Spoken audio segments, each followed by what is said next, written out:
Ano? 9. O, tama. Hong Kong, 7:09 ng umaga. Bawat anggulo bubusisiin, lahat ng panig uusisain, lalahad sa publiko, punto por punto.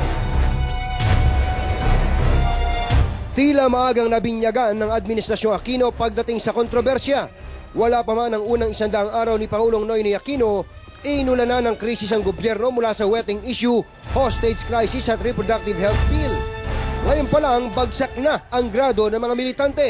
Kinopya lang daw kasi nito ang mga programa ng Administrasyong Arroyo. Palpak din ang marka ng Gabriela Party List kay Pinoy. Ang mga reporter naman na nagko-cover sa Malacanang, nais na maging mas malaman ang pahayag ng Pangulo. Sa iyo, pasado ba o bagsak ang grado dapat ni Pinoy? Makakasama po natin dito sa studio si Undersecretary Abigail Valte, isa po sa mga nagsasalita para sa Pangulo. Professor Attorney Valte, Yusek, umagang kay ganda po sa inyo. Umagang kay ganda, Anthony. At nandito rin po si Professor Prospero de Vera ng UP. Sir? Good morning. Umagang kay ganda po sa inyo. Yusek Abi, gusto po ba ng Pangulo na siya po ginagraduhan ganito kaaga pa lamang? Hindi naman, kasama po kasi sa trabaho yan. Alam po namin yan. At yung mga ganyang grado po, kasi nakakatulong din po yan as we move forward dun po sa mga kailangan pa nating gawin. Pero ang tanong po paano po ba tinitingnan ng Pangulo yung mga negatibong marka o komento tungkol po sa kanyang pamamahala sa unang 3 buwan ito? Ang Pangulo po kasi, Anthony, is a consultative person by nature. Very objective po yan. So, hindi po siya namimili. Hindi po niya yan sinasala kung negative or positive. Basta lahat po ng ganyang opinion, nakakatulong naman po. Siguro po, may isa akong babanggitin. Sabi po ng samahan ng mga party list ng mga teachers, nangongopya lang daw po ang Pangulo. Lahat daw po halos ng policy ng nakarang administrasyon. Halimbawa, yung pamimigay ng tulong sa mga mahihirap at pati daw po yung mga maling ginagawa, kinokopya ng Pangulo. Hindi naman po siguro masama na gayahin po or kopyahin po natin yung mga programang talaga namang pong para sa mahirap at nakakatulong sa bayan. Pero po doon, we beg to disagree po na kinokopya po namin yung mga pagkakamali dahil hindi naman po masyado pong maaga para ikumpara po yung ngayong administrasyon sa nakaraan pong administrasyon. Opo. Professor, ang tanong po namin sa inyo, gaano po ba ka-importante ito pong grado na ibinibigay sa isang Pangulo sa first 100 days? Para sa akin, hindi masyado importante yan. Isang konsepto yan na kinopya natin galing sa Estados Unidos na kung saan ang presidente ay nangangako na sa 100 taon, ganito yung kanya mga gagawin. Para sa akin, mas mahalaga na makita mula't mula yung mga programa ng pamahalaan, particular ng Pangulo.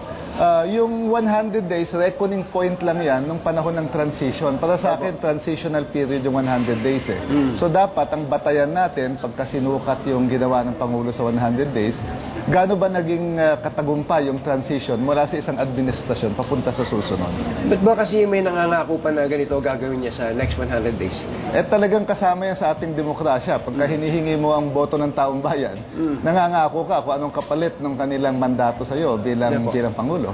Sa UP po ba, Professor, ano ang grading system? Paano po? Uno yung pinakamataas, 5 yung bagsak. 5 yung bagsak. Okay, kunyari po, nasa eskwela po tayo at ang inyong estudyante, si Pangulong Noynoy Aquino, ano po ang marka ni Pinoy sa, halimbawa, sa subject na governance at administration? Bibigyan ko siya ng uno doon sa pagkakuha niya ng napakataas na tiwala ng taong bayan.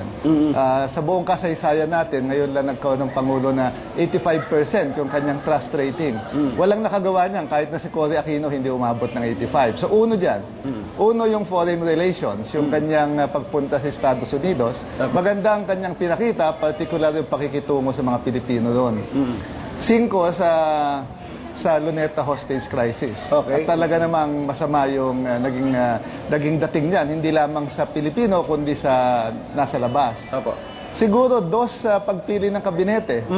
Dahil meron magagaling, tulad ni Laila de Lima, si Jojo Ochoa, si Butch Abad, meron din namang mga masamaang reputasyon. So 2 dyan. Siguro 1.75 do sa kanyang mga unang hakbang tungkol sa mga government corporations, tungkol do sa pagbuwag niya ng PASG at PAGSI. At saka incomplete do sa mga government programs. Opo, okay. Dahil hindi pa malaman kung ano yung detalye, halimbawa ng environment policy, agriculture policy. Yung sa edukasyon, kahapon lang nilatag yung K-12. Opo, So, hindi pa samantalang campaign promise huya tayo, no? Siguro doon medyo yung taong bayan siguro medyo nababagalan doon sa paglatag ng mga specific na programa niya. At incomplete din yun doon sa rekomendasyon ng IIRC kasi wala pang aksyon ng presidente. Opo. So pag sinuma mo yan, bibigyan ko yung Pangulo ng grado na siguro mga 1.8 1.8. ang kanyang grado sa Teka ngayon. muna, may iba pang subject eh. Tatanong ko na rin sa inyo. Sa graft and corruption. Wala pang incomplete pa kasi maraming kasong nilatag sa mga nandadaya sa pagbayad ng buwis.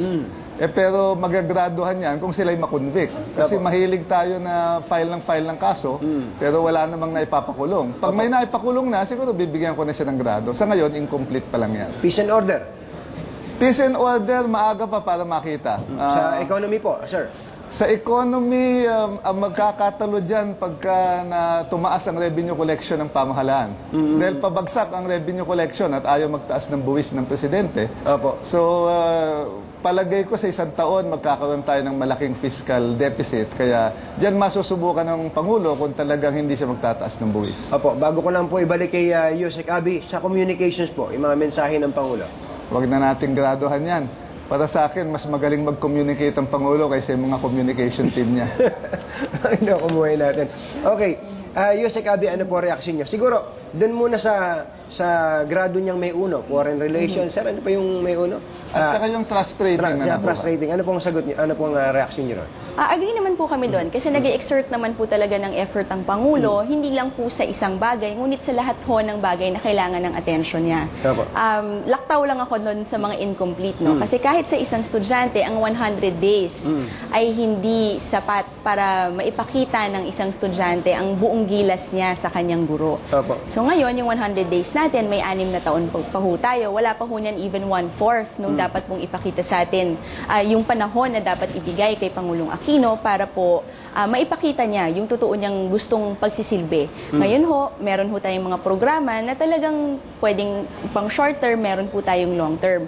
Ngayon, nagsisimula pa lang ho tayong ilatag yung magiging groundwork ng mga programang ito. Marami naman po na tayong nakita na may mga resulta na po tayo, but sa amin po, ang pinakamalaki pong masasabi nating achievement sa una po nating 100 araw is nagkaroon na po ng change sa mindset ng ating mga kababayan tungo sa kanilang pamahalaan. Ngayon po, nararamdaman po namin na mas open na po ang mga ating kababayan sa ating pamahalaan at sa ating Pangulo. Teka po muna, yung ibang binanggit ni Sir na 5 dun sa hostage crisis, kayo po ba tanggap niyo yung talaga, yung 3 saka 3.5, bagsak na yun, pero to 5 eh. Hindi naman po 5 kasi may ginawa naman din po tayo, hindi lang po during the incident but after. Nakita naman po natin yung naging trabaho po na nagpa-convene po ng IIRC ang ating Pangulo para makita na po natin yung talagang dapat mangyari, yung kung paano po yung way forward natin doon. Ngayon po, hindi na rin naman po incomplete dahil malapit na rin naman po nating ilabas ng Pangulo. Siya na po mismo ang nagsabi na this week na po ilalabas kung ano po yung magiging desisyon doon po para maisara na po natin yung chapter na yon sa nakaraan po. Sa edukasyon po, ba't ba atrasado itong napakabagal daw nung K+12 na ito? Bakit ba inabot ng ganyan katagal? Yung sa K+12 po kasi kailangan pong aralin kung paano rin po i-implement. Yung basics po ng programa, nandyan na po yun. Alam na po natin yun. Ngunit kailangan po nating i-operationalize. Paano po ba natin i-effect ito? Kung is it just a policy change that can be done via an administrative order, executive order po ba? O kailangan po ba ng batas? So, inaral po muna nila yon bago po natin na ilunsad yung programang iyon. Nako, Professor, sa pagtansya niyo po, ano yung pinakamalaking sablay o kapalpakan na ginawa ng administrasyon na pwede pong i-correct agad sa mga susunod na araw? Yung hostage crisis hostage din. po talaga.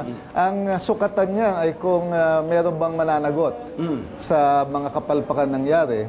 Yung action ng presidente doon sa report ay hinihintay hindi lamang ng Pilipino kundi ng buong mundo. Opo. So magkakatulo dyan kung may pananagutin o palulusutin ang Pangulo. Huling tanong ko po sa inyo pong karanasan bilang professor, yung po bang mga lumalagpak sa first grading, ilang porsyento ho yung nakakabawi at nakakatapos with flying colors nung tapos na ho yung kanyang school year? Mahaba pa naman ang panahon. Marami pang pagkakataon na magpakita ng gilas. Marami rin panahon para bumagsak. Tandaan natin na ang lahat ng Pangulo ay talagang mataas ang trust rating sa simula ng kanilang administrasyon. Ang tanong ay gaano katagal mananatili yung political capital at yung tiwala ng taong bayan bago siya ay magsimulang magdesisyon hindi para sa national interest, kundi sa political survival. Yun ang tanong na hahanapin natin. Opo. Marunong po ba tumanggap ng pagkakamali ang Pangulo? Kaya po ba niya ituwid yung mga mali o sa ngayon po wala pong inaaming mali ang Presidente? Ay, marunong naman po tumanggap ng pagkakamali ang Pangulo dahil alam naman po niya na hindi naman po tayo perfect. Nagkakamali din po tayo at kung maaalala po natin nung nakaraan pong hostage taking, sinabi naman po ng Pangulo that the buck stops with me. Ultimately, siya po ang responsible kung ano po man yung kamali ang nangyari at gagawin po namin talaga ng paraan yun. Yusek Abi, good luck po sa inyo at hihintayin po namin yung official report ng legal team sa IIRC. Thank you po.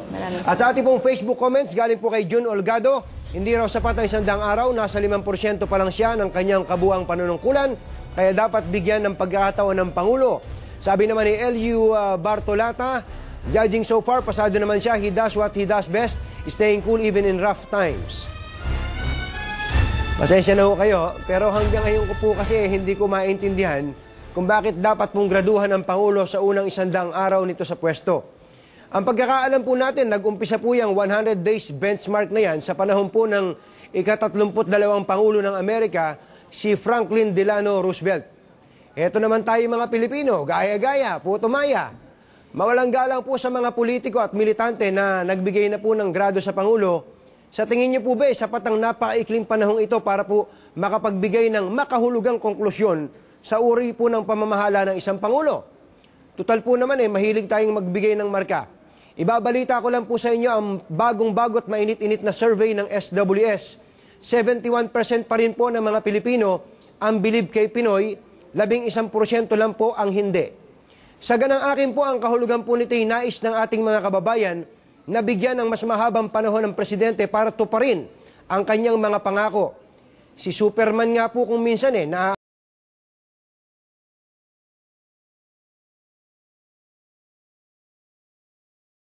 atraso ng responde kasi busy sa chicks niya. Si Pinoy pa kaya? Oo nga't may palpak, pero ganun talaga. Baka nanganganay. Ngunit liwanagin po lamang natin, hindi po ito nangangahulugan na yes sir po ang papel ko sa Pangulo. Pwede pa rin po niyan tingnan ng positibo ang mga negatibong pagtingin sa unang arangkada ng kanyang administrasyon. Ang mga matagumpay pong Pangulo ay magaling mag-adjust. Hindi ma-pride, handang matuto sa pagkakamali. Pero kung paiiralin po ang tigas ng ulo, halimbawa po dun sa mga na-appoint niya sa pwesto, naku po, ang sablay sa umpisa, sablay hanggang dulo. May kinabukasan ba tayo?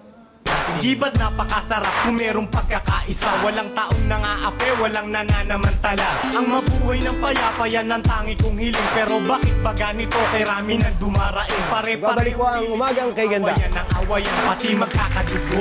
Bangayan ng bangayan, sakitan at palitan na masasakit na salita. Pero pagkatapos ng tanong mo, anong napala? Nang ako'y mamu